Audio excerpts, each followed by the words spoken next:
we would just kind of love to talk to you. Our whole kind of premise around our little bonus episodes of our podcast kind of center around, you as an artist, whatever you would like to promote, but also what your like music listening habits are, what you like as an artist, how that kind of intertwines with you being an artist. So that's kind of how we like to do it. Obviously we kind of like to keep it as conversational as possible. So, we'll just kind of see where we go. Yeah. Cool. Good. So I think the first question I have for you is just because obviously we were just talking about how young you are. You started at 16. So you write some very deeply personal music as a teen in the music industry. Did you ever feel like that was hard to do because it is so personal and you are just trying to figure yourself out at that point? I mean, strangely enough, it's like when you're in it, you're never really thinking about it. And I think because I started so young, it just has become, I guess I'm not aware that people are listening to what I say sometimes, that people are listening to the music I write. But no, I feel like writing those things down and making them as personal as possible is really the only way for me to work those things out and for me to kind of start to understand who I am as a person. I still have no idea most of the time, but I think writing those things down are really the only way that's helped me, and hearing other people who have done the same. That's how people grow up, is like by listening to music and seeing how other people have done it, kind of. That's so 1,000% true. Like one of the things I was thinking of is just like, you talk a lot about mental health in some of your songs, and we are big mental health advocates, and we use music for ourselves to kind of get through shittier times, especially given that we are elder millennials. We used pop punk as very much like our, feeling kind of music. What kind of artists do you tend to gravitate to? Do you listen to older music? Do you listen to newer music? I mean, I try to, it changes like literally every day. I'll say that one of my favorite, like he'll go down as my all-time favorite, like has changed my life irrevocably, is Noah Kahan. His lyrics. Oh my God. His new stuff is so good. It's painfully good. I've got to go sit in my car and drive around Nashville to listen to the 2 songs that are out from that album over and over again. Oh my God, I'm so amped for the album. So he's like my dream collaborator, but his music has touched my life in ways that I can't even imagine, like describe. And I mean, I really, on the pop punk kind of thing, I feel like when I was in my angsty teenage phase, it was Youngblood. And I think he's had some cool stuff to say. I really liked some of his first album was super like mental health, like hate everybody vibe, but it was great. I enjoyed it a lot. Taylor Swift, I mean, got me through like all the heartbreak stuff. So, I mean, it changes every. Yeah. That's so You're like a lyricist like Taylor Swift for sure. I think that you are so good at like putting how you feel into words. Even your 2 new singles, I am obsessed with. Chopsticks is so good. It's so good.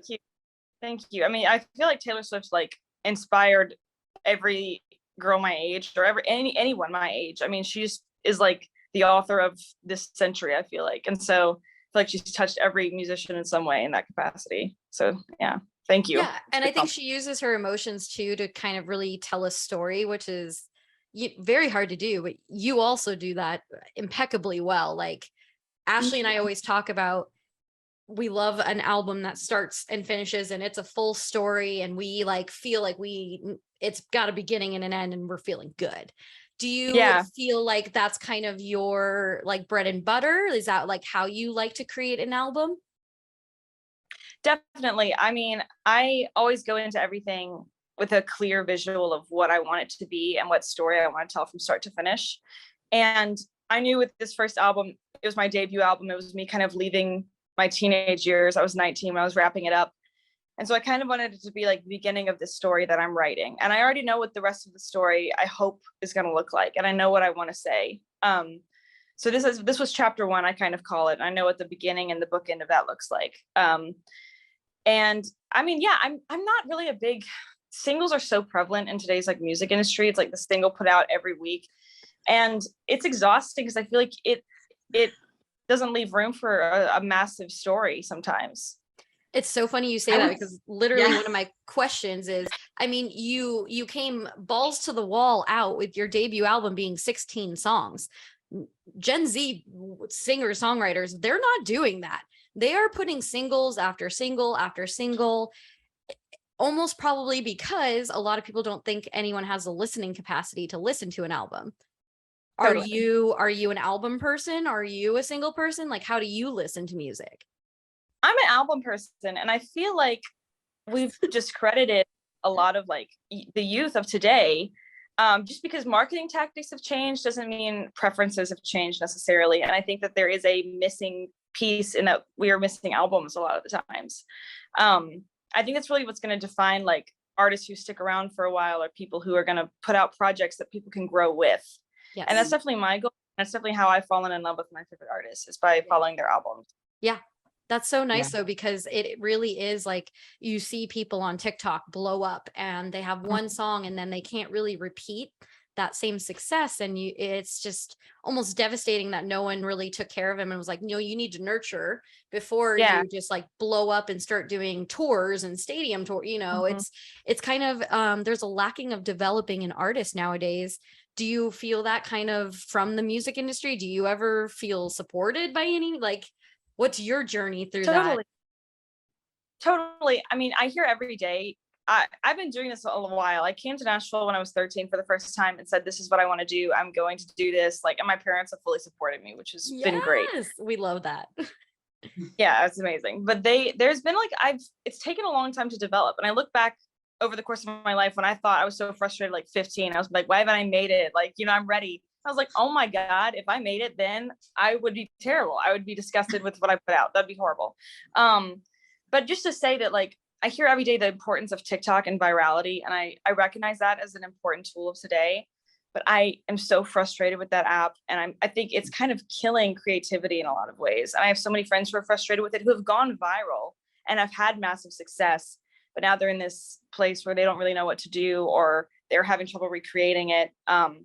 And I think it's sad. I hope that changes. I'm really fighting for that. I'll never be like, I love TikTok, let's go. But I don't know, trying to figure it out.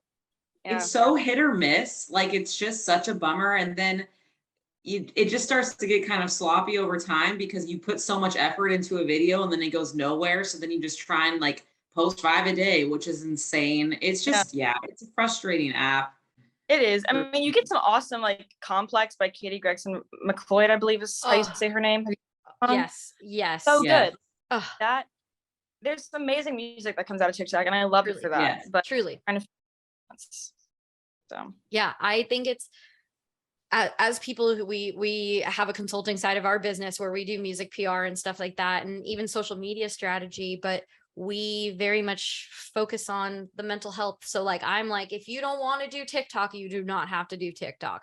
Does it help? Yeah. Unfortunately. But here's the thing, like, it doesn't build community by any means. Yeah. It builds just weird people on the internet commenting who knows what, it's like there versus like Instagram, you can kind of have a better conversation on there.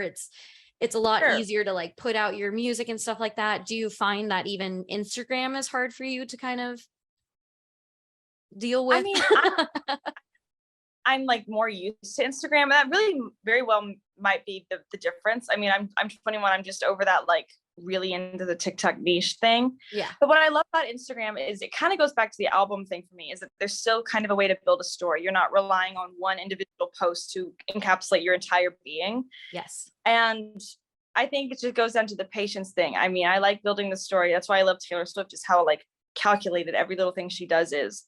I think that kind of misses sometimes with TikTok, but I like Instagram. I don't post on it as often, but when I do, I enjoy it because I like photography and I like to show like my life that way. Hell yeah. Do you think being more personal beforehand, it's like there's, magazines and paparazzi and all that stuff, but now it's like so much of the younger generation who are musicians, their whole life is on social media for everyone to see. Do you ever find that you get a little anxious about that at all? Like, do you feel like you want to kind of control your narrative or really keep a lot of things private? I mean, yeah, I definitely think that there's I'm kind of two different people, and when I'm in music mode, I feel like I'm able to keep a lot of the stuff that's going on in my life private. I put that out in my songs, and I don't have any problem with that. When it comes to social media, I do tend to keep it more just like, this is about my music, this is about me. I mean, I like to write a lot of poetry on Instagram, like in my captions, and I feel like that kind of showcases a bit of me, but I'm never going to do something for the sake of like trying to get views if I'm uncomfortable with sharing that about myself. Yeah. And I feel like there's a line. I've talked about my mental health on TikTok and on Instagram and things like that, my breakups, which that's horrible because everyone follows you on Instagram and they all know who you're talking about. Yeah. Whatever you're comfortable with, I feel like. Yeah, that's awesome. So besides, kind of the more poppy aspects, of your music and who you listen to, what would be kind of like something that you listen to, an artist that people would be shocked to know that you love? There's got to be something good, Dang, Like I like Ukrainian punk music. Can you send me that? That's insane. Have you not heard of Gogol Bordello? No, I have not. I want to hear. Yeah, you're in for a treat, girl. Yeah. Email me. I will. God, I don't even know. I feel like people are often sometimes surprised that I like artists like Youngblood and stuff like that a lot. Okay, this is totally off the wall, but my like most streamed album of 2021 was Bo Burnham's Inside album. Like, that man is a fantastic musician and not talking about it. Kelsey is obsessed with that album. Obsessed. I would marry I'm pretty him. sure Spotify was like, "Are you okay? Is your mental health okay?" And I was like, "No." Dude, we got trolls on Insta because we got trolls on Instagram because people were like, "Kelsey, why do you like this?" It was ridiculous. It was a global phenomenon, swept the nation, and then we're just not even talking about it. It's baffling to me. I love that though, because amen. We are reinvigorating the Bo Burnham love. I still listen to those songs all the time. Like, they get stuck in my head. He was a genius in that. A genius. It's insane. It's like really a master class in like making an album, because you get to see the behind the scenes stuff and everything like that. Yeah. I mean, I guess that's one of my, like, I wouldn't say he's an artist that people are surprised I'm listening to, but the amount of times I've listened to that album is probably shocking. I love it. Did Spotify tell you were in the top 1% of listeners for the year? They told me that, and I was like, is that what happened with? I was like, oh no, I guess I had a bad year. No, that means that you know what's up, Clearly. That means you're cool. Yeah, clearly. So yes.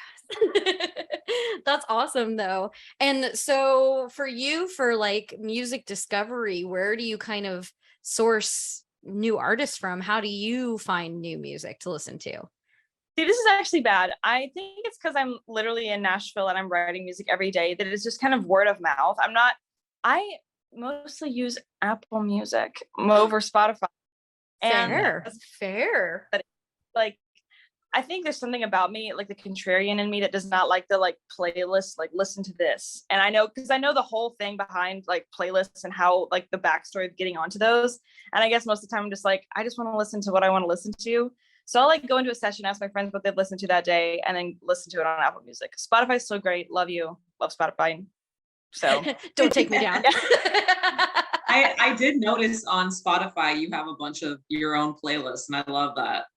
Yeah, I started making those a while ago. I mean, some of them are just weird. Like, I think some of them are like when it's Thursday and you're crying and you're driving down the road in the middle of Tennessee. Like, that's I love that.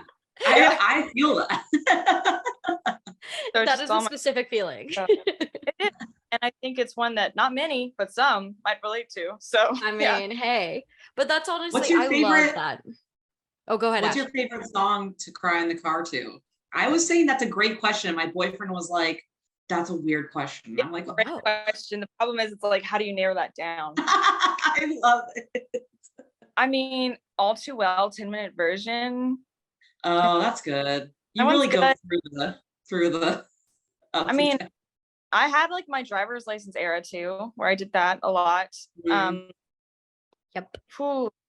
I don't know. I can cry to anything is the thing about it. So Just put it on and it'll have, I don't know. What's yours? From Island Fires and Family by Dermot Kennedy. Big Picture by London Grammar. I don't know that one. I think that's the name of the band. That sounds about right. Let me do a Google. London Grammar. Every time a Dermot song comes on, though, I like well up a little bit. It's true. Right? Yes, London Grammar, Big Picture. Oof, the tears start. That's a good song. It's great though. I love crying. Or like Army by Ellie Goulding. That's another really good one. That's good. That is good. I feel like that's such a, not like but it's just so powerful, like a power pop kind of song. I don't cry to those. No, but it's like cute, sweet. I'm not a sweet person. I'm like, I know you're not. Give really me your about trauma, and then I'll cry with you. I mean, I'm listening to like Snail Mail and Phoebe Bridgers and Sad Girls. Georgia, I did Georgia like recently by Phoebe Bridgers. Georgia is one of my favorite songs by her. It's so good. It's amazing. It's so good. That's like one of her very first releases, isn't it? Yeah, it's just insane. I was listening to it the other day and I was like, how do someone write this? Like, that's insane. So you're already releasing 2 new singles and your album came out in March. Where are we going next? Because you are on it. I'm like, wow, she's already coming out with new songs. Awesome. Well, I mean, I've got kind of a EP / mini album planned for early next year. Oh my gosh, figure that out. There'll probably be, like you said, one more single this year. So after Chopsticks, one more, and then we'll do a project next year. It's gonna have a very like cohesive theme again, which I'm excited about. So yeah, that's what's next. I'm still writing that, but I have a lot of options. I just don't know which ones are gonna make the cut. So are you transitioning your sound at all? Are you kind of keeping it the same? Yeah. Are we entering a new era? Sort of. I feel like I want it to grow with me age-wise, you know, and with that scattered, there's like a million different genres and sounds, and that's how it felt growing up. Like you're just scattered into a million different pieces across the floor all the time. And this next album, there's definitely a level of maturity, but not necessarily, just in different ways. Digressed in some ways, but it's definitely more about her team. It's about more one person and how that impacted my life, rather than more of a self-introspective album, which was what the last one was. Awesome. That's going to be so good though. I can't wait now. I'm so excited. It'll be sad. So. It'll be great. I love crying. Well, we love it. We were just saying. Well, thank you so much for taking time to chat with us. I think that's all we have, but we're really excited. You truly have been one of our favorites since March. That album was perfect. Thank you. Hit all the right points for us. So we are honored to chat with you. Thank you so much. We're so excited to have this come out. We will for sure send it to Ava, who will then pass it along to you. So you can have it all too. So much. Thank you. That Ukrainian punk pop though. I will send it to you. I will send it, be like, this is who you want to get down to if you're really feisty. Awesome. Awesome. I was 15 freaking minutes late to this. That was dumb of me. I don't know how. I was sitting in the wrong chat. No, all of our brains have failed today. There are 6 planets in retrograde. Anyway. We're fine. Okay. Awesome. Well, nice meeting you. It was so nice meeting you. Bye. Thanks, guys.